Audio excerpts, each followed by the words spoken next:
Good day everyone. So day 2 natin dito sa farm nila Kuya Judah.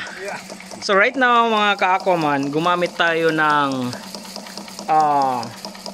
Future Pump. Yan, Future Pump SF2. So ngayon mga ka-Aquaman, powered to by solar. So nandito yung solar panel natin, temporary nakalagay dito. So facing sa muna direct the sun. And now mayroon tayong battery na ginagamitan natin ng battery, which is 300 watts. Yan, 300 watts yan mga ka-Aquaman. So ito ang kanyang pinapump. Alam nyo ba na shock kami? Kasi we thought nga hindi siya makaya doon sa elevation na 100 meter. Yung elevation niya is like 40 feet.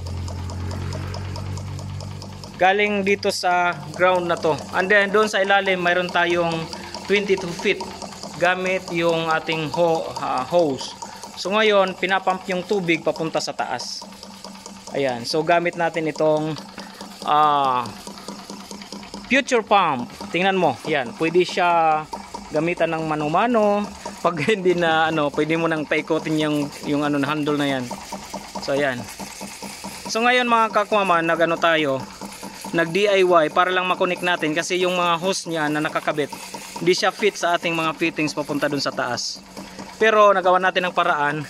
Since ngayon yung team nandun sa taas, tingnan natin yung flow rate niya.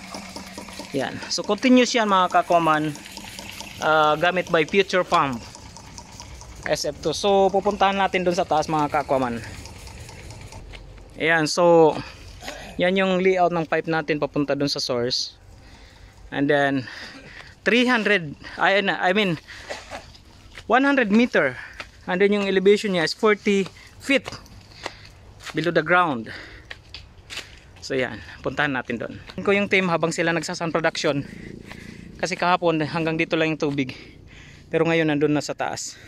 Ayun mga ka-Aquaman. So tayo, taas talaga. Yan.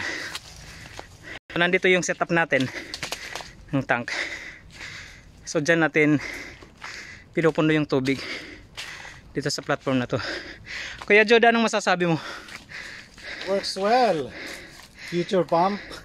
So first try natin ngayon, di ba? First time. Pinakauna ni Eastern Visayas. Yan, pinakauna dito sa Eastern Visayas. So ayan mga ka-Aquaman, kayang-kaya niya yung 100 meter and then 40 feet elevation. Tsaka lalagyan din natin to ng biosun filtration. Yes. Para may inom yung mga tao dito. Lalong-lalo na yung mga farmers. Yes. Ayan. So kuya, bigyan mo lang ako ng anong mga tanim dito sa farm? Ang mga tanom natin din magbibinisay ako. Okay lang. Nga tanan native trees. So may nakita mga tibig, may nakita mga nara, tuog, mulave, all native to Samar, Leyte and the Philippines. Tapos sa ilarumin may danaton amit ang kinanglan naton ng patubig, mga abaka, mga harani ni 3,000 nga mga abaka. Yan, mga abaka yan mga ka-Aquaman yan. So kailangan niya ng tubig, kaya nag-set up tayo dito ng may dalat natin din yung mga fruit trees, mga bayabas, mga guanaba, iba-ibang klaseng fruit trees. Kukumpleto natin may mga lansones. Okay. Nagtikang lakita din ni 2018. Alright. Pero tungodan El Nino, nagka-problema kitang tubig. Amo siyempre ginharanian naton paborito nga ako man. Alright. Kinahanglan natin may tubig. Okay, thank you kuya. Thank you. Okay, so mga ka-Aquaman, yung purpose natin dito, kaya nag-set up tayo ng ganitong setup ng water storage and filtration para matulungan natin yung mga pananim dito. Kakaiba to mga ka-Aquaman.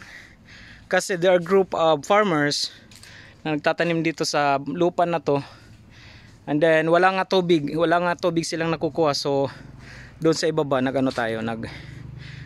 gumawa tayo ng open well, which is almost 30 feet. And then pump by solar papunta dito sa taas.